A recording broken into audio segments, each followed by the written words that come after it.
Emotions, undigested emotions that we stuff down, stuff away, pack away, builds up and creates toxicity if we don't learn tools to release those emotions. If we don't grow our self-care to include all of the emotions that we carry around in our body every day. And once we learn how to be able to release and feel and open ourselves to that inner world of emotions, then things start flowing again. And we can tune into our intuitive wisdom that lives inside of us, that is always there, but sometimes clouded by the amount that we stuff and carry around inside of us. So today I'm going to share with you 10 different ways to manage the flow of emotions at home, in the safety of your own home. So the first one is to own it. Emotions are our own. They don't belong to anyone else. There's such a tendency, a longing almost that lives inside of us that wants to project everything, to give up our own responsibility for it. I'm angry when that happens outside of me. And so if that only stops happening in the world, then I will be okay. Where it's actually, no, that upset, that discomfort, that anger, that emotion is mine. And the world, the person, the situation is just being the situation, the person. They're just living and life is just happening. And it's got nothing to do with me. Perhaps it has triggered or elicited something inside of me, yet it's still my own. So when you feel that call or that longing or that urge inside of you that wants you to project it outwards, it's to pull it back and own it. You are the one feeling that emotion, whatever the emotion is. It is yours to take responsibility for. And recognize when you start doing that. When do you start looking outside of yourselves on like, that happened and therefore I am this, I'm feeling this. And there is something that you can do with boundaries there. But the first step is to own what you feel. They are your emotions. Nobody else has to understand them or do anything with them. It is up to you. And from there, once you feel them and start opening yourselves to learning how to release them, then you can start creating boundaries and voicing that outside of yourself. So owning it is fundamental in that responsibility taking. Everything is a mirror. And so what is probably happening is something is being mirrored back to you that you have not yet recognized or acknowledged yet inside of yourself. And once you start taking responsibility for your emotional world, and this is something that I've written down before in a blog that I'm sharing here with you. So once you start taking responsibility for your emotional world, the conditioned reflexes, which make you vulnerable to emotions, opinions, ideas of others, start to decrease. So you claim your power back. Own it. Own your responsibility. Own your emotional world. It is yours and yours alone. That's first step. And now for number 2. This is one that I talk about all the time, literally. If you're new here, you're going to hear it again from me if you come back. But starting to recognize the sensations in your body, the sensations in your body that signal to you all that is happening in your internal world, with your yeses, with your nos, all of the information that lives there before your body starts screaming. Because we're so conditioned to wait until our body literally drops out because of lack of energy or burnout or pain or an injury or something extreme or sickness or illness, chronic illness, before we start paying attention. And that's when your body's screaming at you. And there are like so many, like before you start screaming something, usually there's so many steps that come before that. There's so many signals that your body is sending you all the time. So paying attention to the sensations in your body, especially when you are triggered or when you are feeling anything, and to do that without interpretation. Now, I have a lot of other videos that talk about it, so I'm not going to break it down here, but to not interpret what you're feeling sensation-wise. So what's the temperature? What's the actual sensation? Is it tingling? Is it, is it a feeling of vibration that's moving inside of you? Is it a contraction? What is actually happening sensation-wise in your body? And it's very tempting to do otherwise, to interpret it, but trying to tune in to that. That's number 2. And now we come to number 3. This takes the last one step further. So body scan and following the sensations throughout the body. So when you feel heightened or triggered or emotional in any kind of way, and this also means what we label as positive emotions. So when you're feeling like love, full on love or joy or really playful, then, or peaceful, what does it actually feel like? And scan your body then from the top of your head to the soles of your feet. Follow through slowly to really recognize what is happening with all of those same non-interpretations. So if that feels too difficult for you, to just notice the parts of the body that you notice and follow that around. So I feel my legs. I feel my inner right hand arm. I feel a tingling at the base of my spine, and so on and so on and so on. So you do a body scan. And if you do this, if you incorporate this into your life, like twice a day, doing a body scan, especially in moments that are really heightened and stressful for you, then it's, first of all, it's a moment to really tune in to what is actually happening. And when we let go of interpretation and we focus on the sensations, it helps the energy start flowing without the interference of the mind and all of the stories that we want to apply. We follow the sensations, we follow the energies through the body, and it helps us ground. Body scan. Number 4, journal. Feelings are not rational. So I'm not going to ask you to journal in any kind of structured way. In fact, I'm going to ask you to do the opposite. Allow a stream of consciousness almost. Take moments out of your day, and it doesn't have to be a lengthy period of time. We are all busy in this world. Find moments or schedule in moments throughout your days, a few times a week, maybe 3 or 4 times a week, where you at least have 10 minutes to be able to just write. Release all that you are, that's keeping you busy, is keeping you locked in, that has your mind, cycling. And it's not the type of writing that needs to make sense. So there's no like grammar that needs to be accurate. You can stop a sentence halfway through and continue with something else entirely. You can write one word over and over and over again until you're done with that, and then you move on to something else. It's not to reread, it's to release and allow some space to just be. Now, if it turns into something that you may want to reflect upon, that's okay too. There are no rules in this game, but it will support you in your flow of allowing yourself to feel if you learn to stop editing yourself.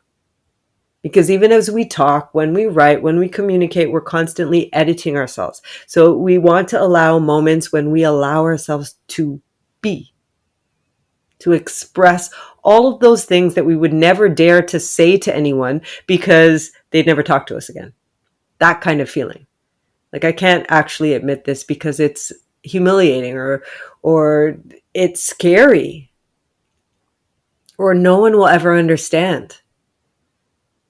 Or whatever the thought is behind it, all of the things that have you filtering and masking yourself and holding yourself back in what you actually feel.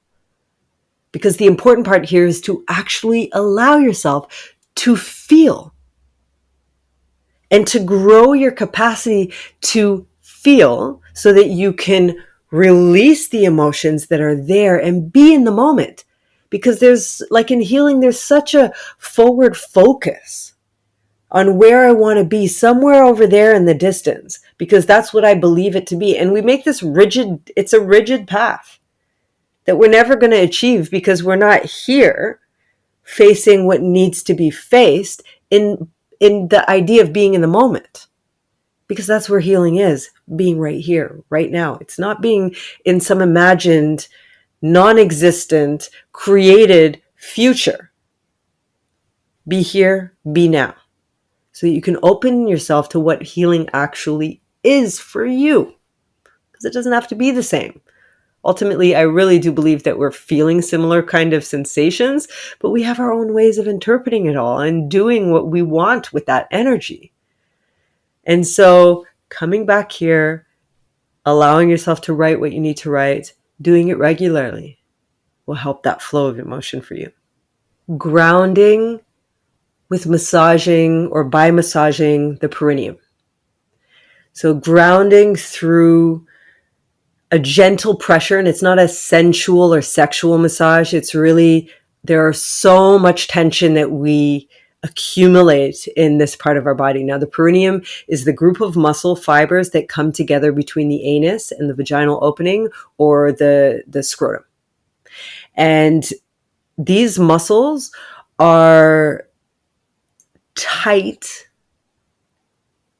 and have us feeling disconnected from that earth energy because it's connected to our root chakra, which is all about feeling safe, being you in this body, in this society, in this tribe that you've created for yourself, in your family, friend world that you've created in your life, and feeling safe being who you are without all of the masks. So what I was just talking about in the last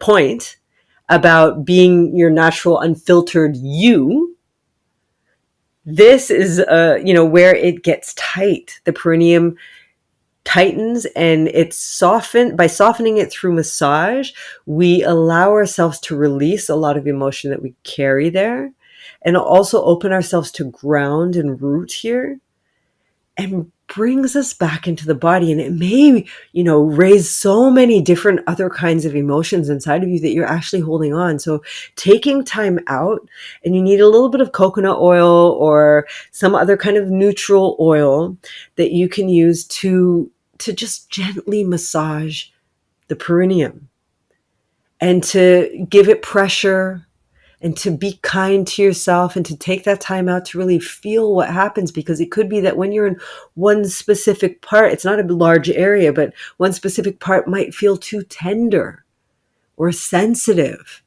and might trigger a lot of emotion. So allowing yourself to breathe through that, cry through that, allow yourself to be in what is released and what you're holding on to there. And it could be discomfort. It could be that there's another fear inside of you that starts to raise up when you start to go and do that, like it's stupid and no, and what the fuck, all the different things that can happen inside of your head. Like, that's not, what I do. It's not one of those massages that I do, or this seems highly sexual, or like all the different things that can come into your head when you're going to go and do a practice or it's not going to work and you have a belief inside that it's not going to work. Breathe through all of that. It's not to reject those parts of yourself. It's okay that you're feeling like that there is some resistance. Notice where that lives in your body as well.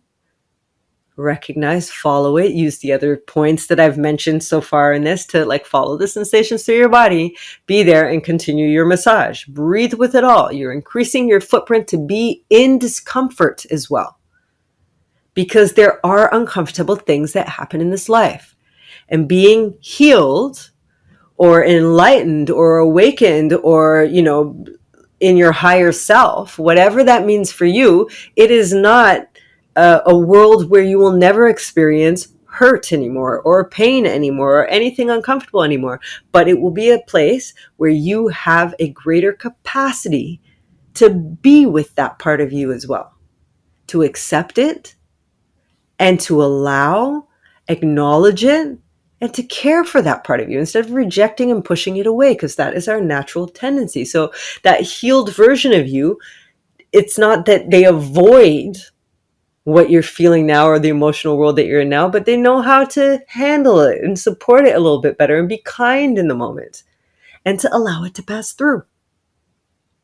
And perineum massage is one of those things that can support that. So what's the next one? Belly breathing. Belly breathing. Put your hands on your lower belly and invite your breath to them, to meet them. Now you can even do this with the perineum massage. You can place your hands on your pelvic floor and breathe all the way down, as if the perineum could expand as you fill with air, and then gently soften and retract again as you exhale. You do this with your hands first, and then you can welcome it all the way into your bowl, into the pelvic floor, into your root. But it takes time to breathe and be there, and you want to get it to a point where you are not thinking about it anymore. So at first it might be really actively like breathe towards my hands. You create a space for yourself so that you can do that. And then you're thinking it through. And then there's going to be a moment when you're just doing that. And that, you may be traveling elsewhere with your being, with your mind. And then you welcome yourself back into feeling all that you feel with your breath. What are the sensations of inhaling? What are the sensations of exhaling? What are the sensations of, feeling your belly expand and contract on your hands, from the belly towards the hands? All the versions and sides of touch that you can feel. The next one, the sixth one, it's one of my favorites. It works so well with people who do not understand their boundaries, that do not really voice or express their yeses and nos, which is like a lot of people. It's body work. It's a moment for you to touch every part of your body every day for a few minutes. And it can be while you're in the shower. It can be before you go to bed. It can be the first thing you do in the morning. And what you're trying to do is to grow a physical registration of your actual physical end. That, energetically or soulfully, we can go beyond this physical. In whatever your belief systems are, there are different ways. But this body has an end. And so if you pass your hands over every part of you, like all the little parts of your ear that never get any kind of attention, and you do that regularly every day for a couple minutes. It doesn't have to be very long. Like anything else that I offer you, it doesn't have to be a long game here. But if you do this regularly, like every day for the rest of your life, it will change how you open yourself to the communication that lives inside of your body. Number 7. This is an exploration into your needs and your desires. So reflection moments. And you can do all of the questions at once, or you can, take one of the questions and sit with it for a week and then notice what happens. If you keep asking yourself, like, what happens with the response here? Is there a response? Do I have to wait for the response? Asking yourself all of those questions along this journey. You can find the questions in my blog with the same name. So it's 10 ways how to open yourself to the flow of emotional energy, or something like that. I forget the title. But I will definitely add the link in this blog. But I will go through it as well here. So one of the questions is, what triggered my emotion? And these are just, questions that invite you to understand a little bit more about what your actual desires and needs are underneath all of the emotions. Because usually we are crossing our boundaries, which means that we're not listening to what we actually need and want and desire in our life in the moments. And that can happen sometimes, but if we keep living like that and operating, that's our baseline to operate from, we are going to drain ourselves out. And so then to open yourself to feeling into these questions. Notice what happens resistance wise, and also flowing wise with the questions. What words and images and sounds and emotions come up with every one of these questions. So if you have one question a week, let's say, over the coming few weeks, and you allow it to just, marinate a little bit, then you'll have, more of a fullness in response. You'll get different insights. And of course, you can ask yourself the same thing every day. That's also possible. So what triggered my emotion? What emotion am I experiencing? And then you want to identify the emotion. Like, then you can label it. And I'm always saying, don't label your emotion. But in this case, like, what am I actually feeling? And you want to label it according to whatever it is. It could be that it's an I don't know. And then after that, you want to drop the label and go inside and feel where am I feeling this anger? Where am I feeling this frustration? Where am I feeling this grief? Where am I feeling the hurt? Where does that live in my body, and what does it feel like? What is its temperature? What is its movement? What is it, is it contracted? Is it tight? Does it make me feel hurt? Hurt by, is there actual pain there? Is it a discomfort? Are there tingles? Is it cold? Is it hot? All the things. So do that. What emotion am I experiencing? And then you really speak it out. I feel this, and then drop it. Go into sensations. Next one is, what do I need right now that I'm not receiving? What do I need right now that I am not receiving? What am I getting out of not having my needs met? And this is a juicy one. What am I getting out of not having my needs met? That means that you're really taking responsibility here, because your needs are not being met. And instead of going, well, that's you, and you need to do something about that, and you are the cause of all of this and why my needs are not being met, but it's taking responsibility. Like, there's something about the dynamic that you've got yourself into with the people in your life that you've choose to have in your life. And of course, family, we don't choose, but the way that the dynamics build up with our family members and the chosen people in our life, that flow of energy, you're taking responsibility for it and going, what am I getting out of this? And it could be a sense of safety, because that's what I know. Like, I know the outcome to that. And it may come with a lot of rage between me and that person, and it goes back and forth, but I know that it comes to resolve, and that's just the dance that we do. And in this case, you're questioning that. Like, what am I getting out of it actually? And opening yourself to, like, a different possibility.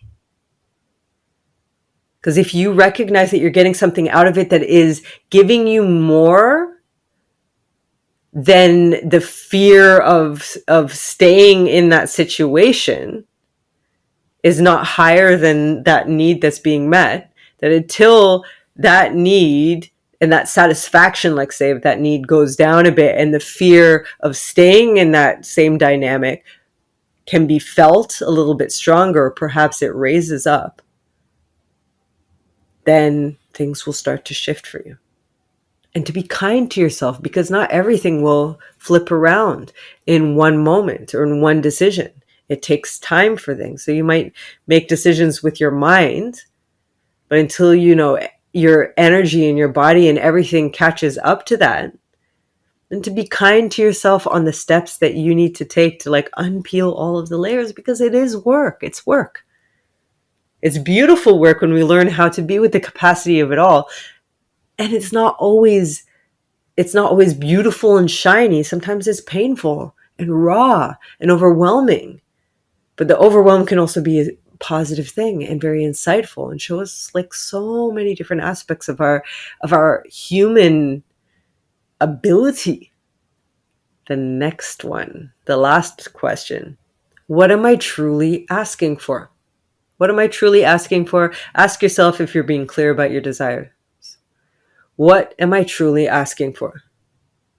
So instead of going into automatic pilot, as well as we often do, our survival mode that has us going into whatever modus of emotional reaction that you've had to date, then to stop yourself and also recognize, like, what is it that you actually want? Because we are very unclear. We are so unclear in communication. We want the rest of the world to be able to understand us fully and completely, and to know exactly what we need, what we want, when we want it, how it's supposed to look like, how it's supposed to be shared, all the things, when we don't even investigate that for ourselves. So no one will ever be right. Or you might get the odd person who's very, very intuitive, but it's not the norm. You have to ask for what you need, and ask for what you want. Because if you don't know, it's how do you expect anyone else to know if you don't know? Those questions, you can find them in the post. The link will be in the text. Number nine. Another one of my favorites. Dance it out. Allow yourself one song a day where you can dance whatever emotions are there, even if it's not an emotion that you're like, I just feel like dancing. I'm going to do my one song a day and I don't feel angry. But you don't have to feel angry. You don't have to feel sad. You don't have to feel like something powerful and huge in the moment to be able to start dancing. So dance one song a day to also build your own happy hormones, build your own oxytocin. Dance like nobody's looking. Allow your inner child some space to be free. Dance it out. Which brings us to our last one. Share your truth. Share your truth. Share your truth. Once you have, come back to body, rooted yourself again, recentered, recalibrated, speak your truth without projections. Speak your boundaries with the people or the person involved. Speak from the I space. Also recognizing that it doesn't become their problem because you're speaking your truth. You need to take care of yourself. You can express your boundaries and you can ask for what it is that you need, and also understand that they might not have the response that you're looking for. And you have to take that information into account. Like, what if you honor them in living their truth in the way that you were searching for your own truth? Is also understanding that they may have no, the same no that you're searching for inside of yourself. And so if it's, when you find it in yourself, then you can honor it more easily in others when they say no and they speak their no, because it feels very harsh if somebody says no, and we're not used to doing that for ourselves, because it feels like, well, that's not fair. Basically, I'm always going against my no. It's like, you shouldn't be. You should be listening very carefully to what is right for you and creating your life around that. And of course, there are moments when you cannot do everything that you want to do all the time. But as much as you can allow your life, because you make agreements, like when you have children, you make agreement and it's a different person who you're responsible for. So you may not be able to live your 24 hours in the way that you want it to be, but you chose for it. And so how can you have the other decisions in your life filling you up with energy instead of draining you? What are the moments in your life that you really listen and then share once you've come back to center? Share your truth with your world. And that could be with your children, with your family, with your partner, with your friends, with your colleagues, with whoever. Speak from the I space, because nobody can tell you how you're feeling. And release, come back to center if the responses to your truth are not what you're looking for. They are just doing them. They're just being themselves in their own world, own universe, their own life. So let them be them, but then gain your own empowerment by being able to stand and speak your truth. And if there are boundaries that are being crossed by another that you cannot, find a way to enter into your life, into that relationship, there's something to look into in that relationship then. And there are people who you're willing to put that energy into to find harmony again. And there's some people who you might choose like, nah, not this. And that goes the same for jobs. That goes the same for all kinds of aspects of your life. And so to really feel your way through that and to allow space and to voice your truth will support you so much. I hope that helped you. There are 10 different ways for you to be able to be with the flow of emotions in your own space. If you have any questions, let me know.